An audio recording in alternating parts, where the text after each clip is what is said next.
ಇನ್ನು ಫರಂಗಿಪೇಟೆಯಲ್ಲಿ ಮೃತದೇಹ ಬರ್ತಾ ಇದ್ದಂತೆ ಆಕ್ರೋಶ ವ್ಯಕ್ತವಾಗ್ತಾ ಇದೆ.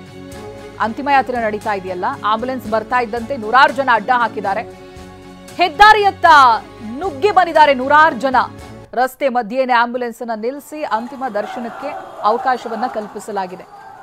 ಅಷ್ಟರ ಮಟ್ಟಿಗೆ ಜನ ಆಕ್ರೋಶ ಭರಿತರಾಗಿದ್ದಾರೆ. ಫರಂಗಿಪೇಟೆಯ ದೃಶ್ಯ ಇದು. ಫರಂಗಿಪೇಟೆಯತ್ತ ಮೃತದೇಹ ಬರ್ತಾ ಇದ್ದಂತೆ ಆಕ್ರೋಶ ವ್ಯಕ್ತವಾಗಿದೆ.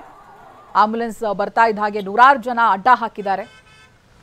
ಎಲ್ಲ ಕಡೆ ಭದ್ರತೆಯನ್ನು ಹೆಚ್ಚಿಸಲಾಗಿದೆ. ಯಾವ ಮಾರ್ಗದಲ್ಲಿ ಅಂತಿಮ ಯಾತ್ರೆ ಸಾಗ್ತಾ ಇದೆಯೋ ಅಲ್ಲೆಲ್ಲವೂ ಕೂಡ ಪೊಲೀಸ್ ಭದ್ರತೆ ಇದೆ. ಬಟ್ ಈ ಮಧ್ಯೆ ಹೆದ್ದಾರಿಯತ್ತ ನೂರಾರು ಜನ ನುಗ್ಗಿ ಬಂದಿದ್ದಾರೆ ಅಂತಿಮ ದರ್ಶನಕ್ಕೆ. ಹಾಗಾಗಿ ಆಂಬ್ಯುಲೆನ್ಸ್ ಅನ್ನ ನಿಲ್ಲಿಸಲೇಬೇಕಾದಂತ ಅನಿವಾರ್ಯತೆ ಸೃಷ್ಟಿಯಾಯಿತು. ಆಂಬ್ಯುಲೆನ್ಸ್ ನಿಲ್ಲಿಸಿದ್ದಾರೆ, ಅಂತಿಮ ದರ್ಶನಕ್ಕೆ ಅವಕಾಶವನ್ನ ಮಾಡಿಕೊಟ್ಟಿದ್ದಾರೆ. ಕಿಕ್ಕಿರಿದು ಸೇರಿದ್ದಾರೆ ಜನ. ಗಮನಿಸ್ತಾ ಇದ್ದಾರೆ, ಹೇಳಿ ಕೇಳಿ ಬಂಟ್ವಾಳ ಈ ಭಾಗದ ಪ್ರದೇಶ. ಫರಂಗಿಪೇಟೆಯತ್ತ ಮೃತದೇಹ ಬರ್ತಾ ಇದ್ದಂತೆ ಆಕ್ರೋಶ ವ್ಯಕ್ತವಾಗಿದೆ. ಆಂಬ್ಯುಲೆನ್ಸ್ ಅನ್ನ ಅಡ್ಡ ಹಾಕಿದ್ದಾರೆ ಜನ. ಅಂತಿಮ ದರ್ಶನವನ್ನ ಮಾಡೋದಕ್ಕೆ ಅವಕಾಶ ಮಾಡಿಕೊಡಿ ಅಂತ ಕೇಳಿದ್ದಾರೆ. ಬೇರೆ ದಾರಿನೇ ಇಲ್ಲ, ಅಷ್ಟರ ಮಟ್ಟಿಗೆ ಜನ ಹೆದ್ದಾರಿಯತ್ತ ನುಗ್ಗಿ ಬರ್ತಾ ಇದ್ದಾರೆ. ಹಾಗಾಗಿ ನಿಲ್ಲಿಸಿದ್ದಾರೆ, ಆಂಬ್ಯುಲೆನ್ಸ್ ಅನ್ನ ರಸ್ತೆ ಮಧ್ಯೆನೇ ನಿಲ್ಲಿಸಿದ್ದಾರೆ.